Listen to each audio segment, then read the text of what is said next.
लगता है भाग्य तुम्हारे साथ है बालकों, क्योंकि सूर्यास्त के पश्चात चलाया एक भी बाण रघुकुल में युद्ध नियम के विरुद्ध होता है। आज एक सूर्यवंशी के विरुद्ध तुम्हारी ढाल साक्षात सूर्यदेव बनकर आए हैं। नियति तुम्हें अंतिम अवसर दे रही है बालकों। जाओ, जाकर अपनी माता को सत्य बताओ। यदि कल सूर्योदय होने पर तुम दोनों के हाथों में धनुष दिखे तो उसी क्षण हट और हटी दोनों का अंत कर दूंगा।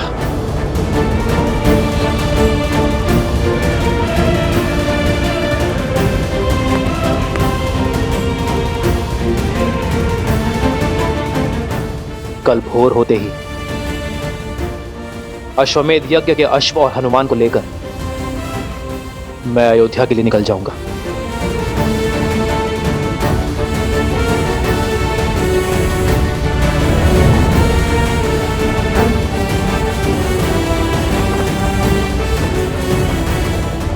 जाओ और जाकर हर भूल के लिए अपनी माता से क्षमा मांगो।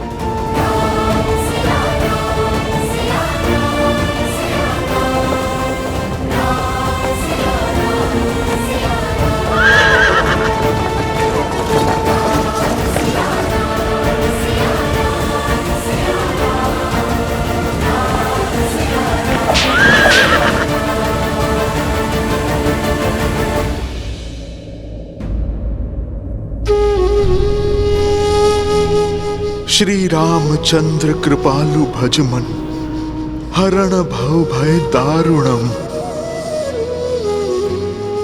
कृपा और दया के सागर है मेरे प्रभु श्री राम। यही उनकी महानता है। वो हर एक पापी को अंतिम अवसर देते हैं। उन्होंने रावण तक को दिया था, फिर आप दोनों तो उनके परम भक्त हैं। अपनी भूल सुधारिए।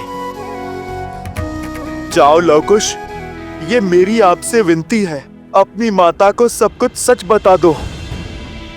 फिर जो माता कहे आप वो ही करना। समझने का प्रयास करो बालकों। आज जो बाण रुक गए वो जलंधर अवश्य चलेंगे और वो प्रहार रघुकुल के मस्तक पर सबसे बड़ा कलंक होगा। जाओ, आप अपनी माता से बात करो।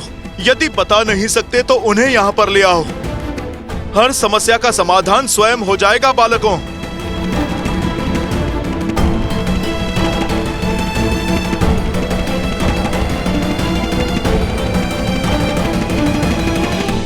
अपने अधीन में कुछ ही राज्य किए।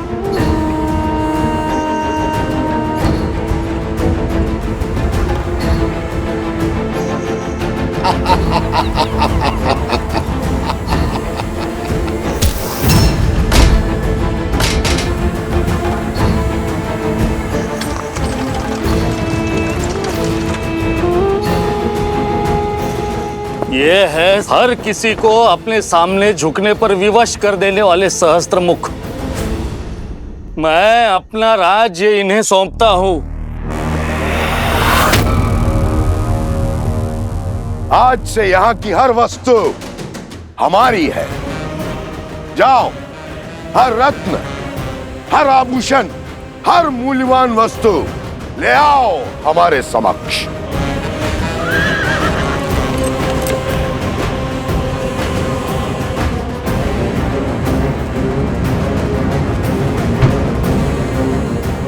चलो सारथी।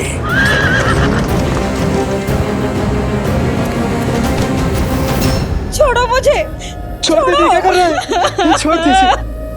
हर अनमोल वस्तु लेकर मैं उस राज्य से निकल ही रहा था कि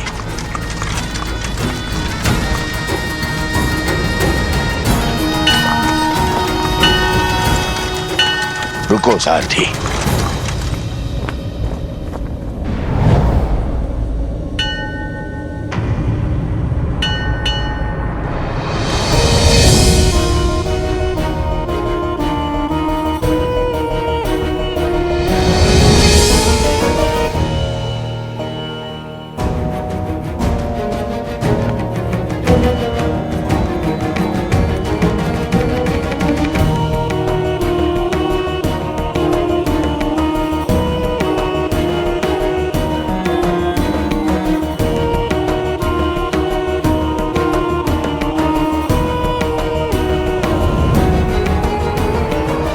अद्भुत, अनुपम, ये तो संसार का वो धन है, वो ऐश्वर्य है जिसे मेरे पास होना ही चाहिए।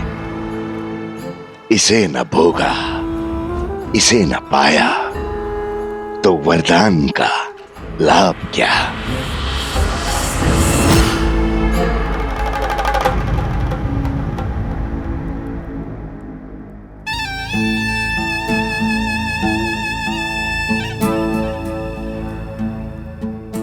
तप के लिए बहुत अनुचित स्थान चुना है सुंदरी। तुम्हारा तप और पूजा सफल हुई, अब कोई आवश्यकता नहीं। अब इस लक्ष्मी या किसी और देवी देवता की पूजा की। अब तुम मेरी हो। अब और लक्ष्मी और वैभव की आवश्यकता कहां। तुम्हें संसार का हर सुख दूंगा मैं, हर मनोकामना पूर्ण करूंगा।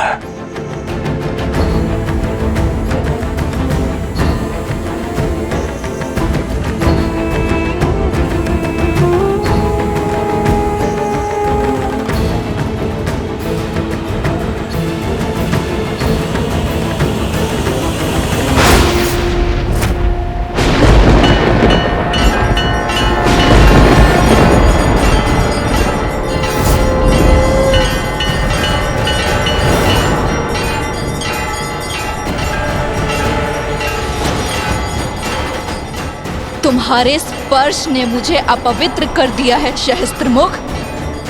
तुम्हारे मलिन मन का इस संसार में कोई स्थान नहीं। जिस शक्ति का तुमने अहंकार पाल रखा है वही तुम्हारे विनाश का कारण बनेगी।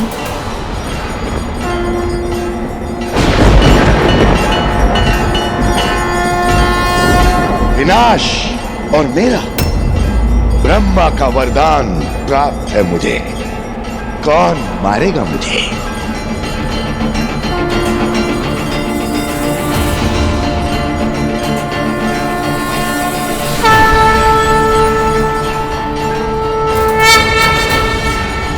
मैं गंधर्वी चंचलाक्षी, जिसके पावन तप को तुमने अपवित्र किया है, मैं तुम्हें श्राप देती हूँ। यदि मेरे माँ के प्रति भक्ति सच्ची है तो मुझे हर पुण्य मिल जाएगा, और जिस माँ लक्ष्मी की पूजा में तुमने विघ्न डाला है, एक दिन उन्हीं का रूप तुम्हारा अंत करेगा सहस्त्रमुख। उन्हीं के स्वरूप से तुम्हारा सर्वनाश होगा।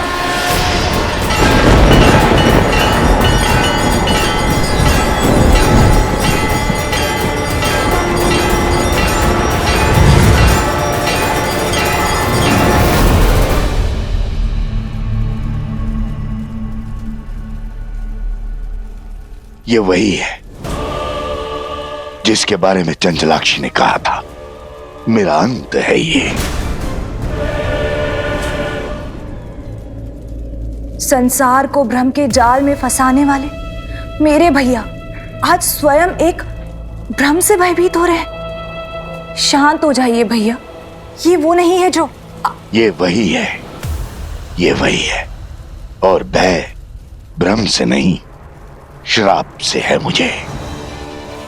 उसने कहा था कि लक्ष्मी धरती पे जन्म लेगी, और फिर वो लक्ष्मी में समा गई थी।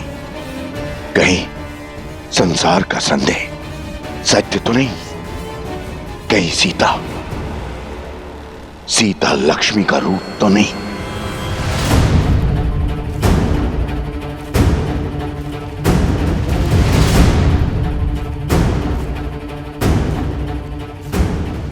मुझे परिचय की क्या आवश्यकता है? पुराना शत्रु हूं तुम्हारा। मेरा पुराना शत्रु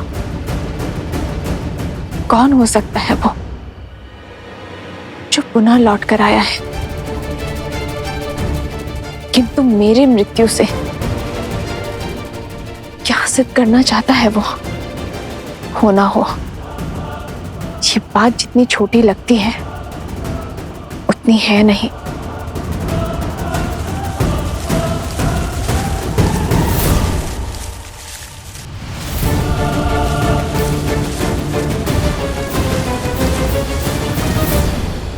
रावण के कानों में भी यही बात पड़ी थी ना।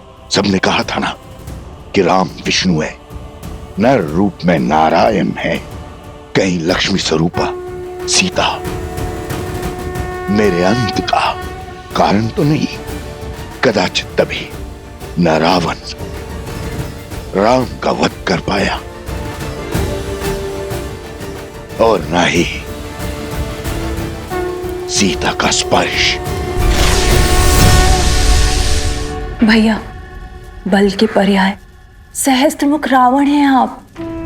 यदि आप निर्बल हो जाएंगे तो हमारे कुल की शक्ति कौन बनेगा?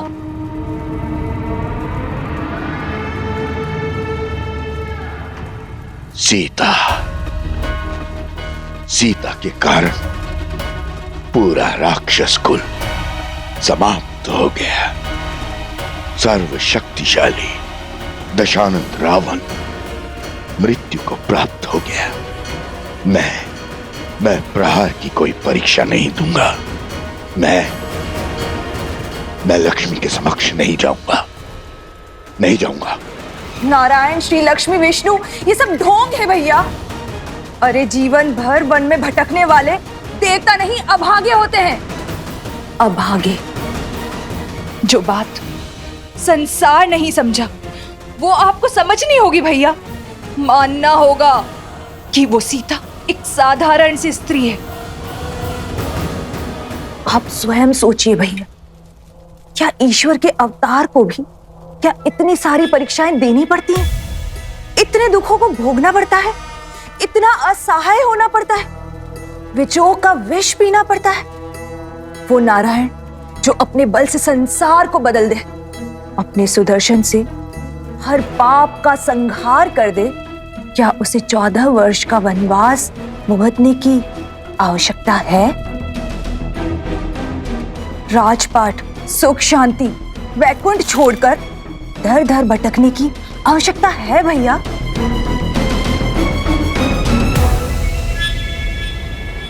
और जिसे आप लक्ष्मी समझ रहे हैं, जिसके भय से थर थर कांप रहे हैं, वो पूरे 1 वर्ष तक हमारे भैया की बंदी रही।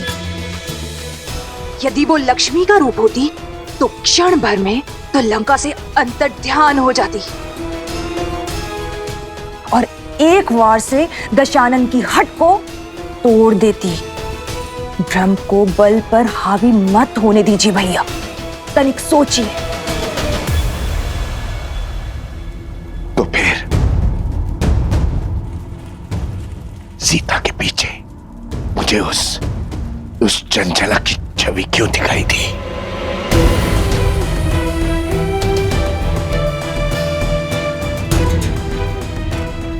जब मन में संदेह होता है तो भूतकाल आंखों के सामने स्वरूप लेता है। ये सब विचारों का खेल है भैया, और कुछ भी नहीं। इस अनर्थ का अर्थ खोजना बंद कीजिए भैया और प्रहार का नाद आरंभ कीजिए भैया।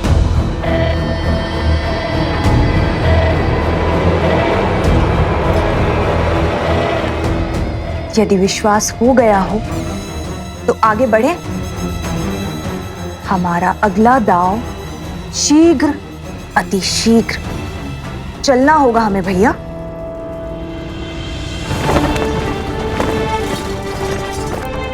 श्री राम,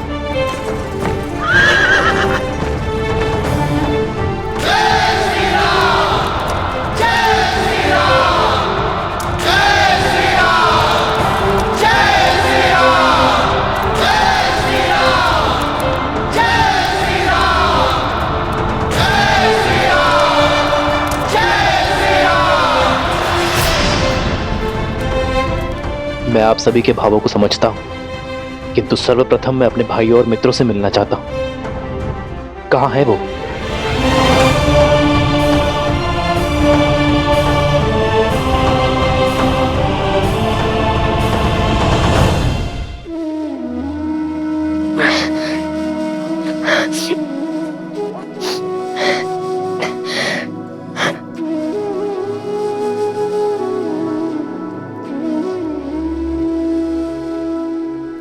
यदि कल सूर्योदय होने पर तुम दोनों के हाथों में धनुष दिखे तो उसी क्षण हट और हटी दोनों का अंत कर दूंगा।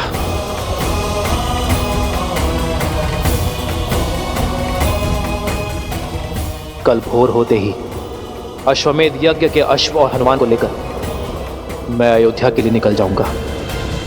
भैया, अब क्या होगा? रामायण कैसे संपूर्ण होगी? अब तो हम हार गए श्री राम से। हमें अश्व लौटाना ही होगा। अश्वमेध यज्ञ संपूर्ण होने का अर्थ है हमारी प्रतिज्ञा पूर्ण रहना। वो प्रतिज्ञा जो हमने देवी सीता और श्री राम को साथ मिलवाने के लिए ली थी। यदि सिया राम ही साथ नहीं आएंगे तो राम राज्य कैसे आएगा?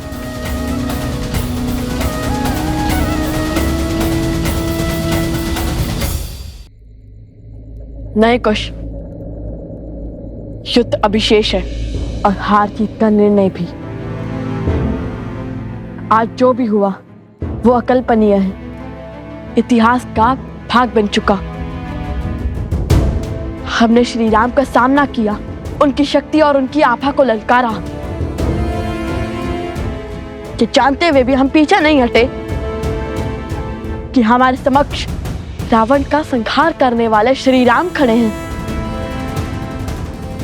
तुम ही बताओ, ऐसे शूरवीर कैसे हार सकते हैं? हमने आधा युद्ध जीत लिया है कुश। आज उनका केवल एक दांव उचित पड़ा है।